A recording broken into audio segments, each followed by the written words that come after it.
Hello guys, good morning, welcome back to my channel. আমি তিয়াশা। তো সকাল সকাল আমার বাবানকে তোমরা দেখো, ও কিন্তু ঘুমাচ্ছে। আর বাবানের বাবা কি করছে ফোনে সেটা তোমরা দেখো। ও কিন্তু লজ্জা পেয়ে গেছে। যাই হোক, পরে কিন্তু দেখালো ও কিন্তু গেম খেলছে একটা। তো গেম খেলার পর আজকে একটা সকালবেলার ব্রেকফাস্টের রেসিপি তোমাদের সাথে শেয়ার করব, আমার শাশুড়ি মায়ের রেসিপি। তোমরা দেখো, এটা কিন্তু খুব হেলদি। তো এখানে কিন্তু একটা সসের প্রিপারেশন চলছে।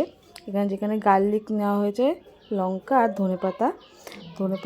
এটা একটা সস হবে। এটা কিন্তু একটা সাউথ ইন্ডিয়ান খাবার। আর টক দই দিয়ে দিতে হবে, স্বাদ মতো নুন আর চিনি মিশিয়ে এটাকে কিন্তু পেস্ট করে নিলেই সসটা রেডি হয়ে যাবে। খুবই সুন্দর, কিন্তু সসটা কিন্তু খুবই টেস্টি হয়েছিল। শুধু সসটাই এত টেস্টি হয়েছিল। তো তোমরা কিন্তু এই এক এক করে পেঁয়াজ কুচি, লঙ্কা কুচি, ধনেপাতা কুচিয়ে নিতে হবে তোমাদেরকে নেক্সট প্রিপারেশনের জন্য।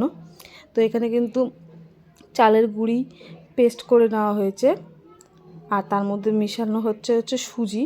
এটা 10 মিনিট, মোটামুটি 10 মিনিট রেস্ট করে এটার মধ্যে এক এক করে সব কিছু মিশিয়ে ফেলতে হবে। এটা একটা সাউথ ইন্ডিয়ান খাবার, যেহেতু তোমরা বুঝতেই পারছো কতটা হেলদি হতে চলেছে। আর যেমন হেলদি হয়েছে তেমনই টেস্টি। মানে আমার তো এত ভালো লেগেছে যেটা আমি আবার নেক্সট টাইম আমি এটা নিজে করে খাবো। এই রেসিপিটা আমি শিখে গেছি সেদিনকে, এবার আমি নেক্সট করে এটা খাবোই। তো এখানে কিন্তু কারি পাতা সর্ষে তেলের মধ্যে ফোড়ন দিয়ে এটার মধ্যে দিয়ে দিতে হবে, যেটা সাউথ ইন্ডিয়ানদের মেন। আর কারি পাতাটা কিন্তু আমাদের বাড়িরই কারি পাতা। তো এটাকে ভালো করে মিক্স করে নিতে হবে, খুব ভালো করে মিক্স করে নিতে হবে, ফ্যাটানোর মতন করে। তার মধ্যে ফেটিয়ে কিন্তু স্বাদ মতন এটার মধ্যে নুন দিয়ে দিতে হবে। যার যার স্বাদের মতন সেরকম নুন। এটা কিন্তু একটু কম নুন দিলেই ভালো, খুব বেশি নুন কিন্তু এটাতে দিলে খারাপ হতে পারে। তো এটাকে ভালো করে মিশিয়ে নেওয়ার পরে কিন্তু এটার মধ্যে একটা মোটামুটি একটা গোটা ইনো কিন্তু তোমাদেরকে দিয়ে দিতে হবে। দিয়ে এটাকে ভালো করে ফেটাতে হবে। এটা ফেটিয়ে নিয়ে কিন্তু তোমরা একটা পাত্র রেডি করবে, যেটা একটা থালার মধ্যে তেল মাখিয়ে নেবে। তেল মাখিয়ে ওটাকে কিন্তু একটা ডেচকির মতন কোনো গামলার মধ্যে জল দিয়ে মোটামুটি গলাগলি জল দিয়ে কিন্তু এটাকে একটা ভাপে বসাতে হবে। সেরকম প্রস্তুতি তোমাদের নিতে হবে। পুরো স্টিম করতে হবে এটাকে, উপর দিয়ে ঢাকনা দিয়ে। মোটামুটি বড় হলে, যেরকম আমাদেরটা অনেকটা পরিমাণে, সেখানে কিন্তু 15 মিনিট, মিনিমাম 15 মিনিট তোমাকে এটাকে স্টিম করতে হবে।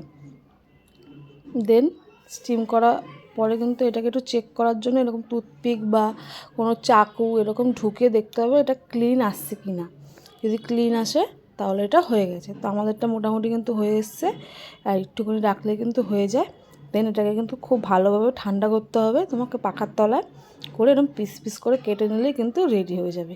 খেতে কিন্তু দুর্দান্ত হয়েছিল। সসটা দিয়ে যদি তোমরা খাও, তোমরা নেক্সট টাইম আবার বানিয়ে খাবে। এটা এতটাই টেস্টি আর হেলদি হয়েছিল। হয়ে গেছে। ফোন দেখতে দিলে তো মনে হচ্ছে একটু শান্ত বাচ্চা হয়ে যায়। একটি নেই দুটি পাক্কা। আবার আবার আবার বাবা। তো এখানে কিন্তু ওনাকে স্নান করিয়ে ঘুম পাড়িয়ে দিয়েছি, খাইয়ে দাইয়ে। আর আমারও কিন্তু এখানে স্নান হয়ে গেছে, প্রায় 1:30 বাজে। চলো নিচে যাই, গিয়ে দেখি ভাত বসাতে হবে। তো আজকে কিন্তু মেনুতে রয়েছে কাতলা মাছ ভাজা, স্যালাডে শশা, আর এদিকে ইলিশ মাছের বেগুন দিয়ে ঝোল, আর এটা পেঁয়াজের ডাল কিন্তু উনি খুবই ভালো খান, ওনার জন্যই করা। অনেকক্ষণ ধরে অনেকক্ষণ ধরে ওনাকে ঘুম পাড়ানোর চেষ্টা হচ্ছে। ঠাকুমার আজকে নিমন্ত্রণ, সেই ঠাকুমা কখন দিয়ে আগে ঘুম পাড়ানোর চেষ্টা করছে, তারপরে গেল। শুভ কতক্ষণ নিয়ে হাঁটছে, তারপরেও ঘুমালো না। এখন কি করে ঘুমাবে? এখন কি হবে? এখন মাকে জ্বালাবে, তাই তো ও। তো আমি কিন্তু আমাদের বাড়িতে আজকে আবার চলে এসেছি। তো এই যে স্যার কিন্তু এসে ঝিনুকে দুধ খাওয়ানোতে প্রচুর কান্না করছিল। তো এখন ঘুম পাড়িয়ে দিয়েছি। তো আজকের ব্লগটা এখানেই। Good bye, tata.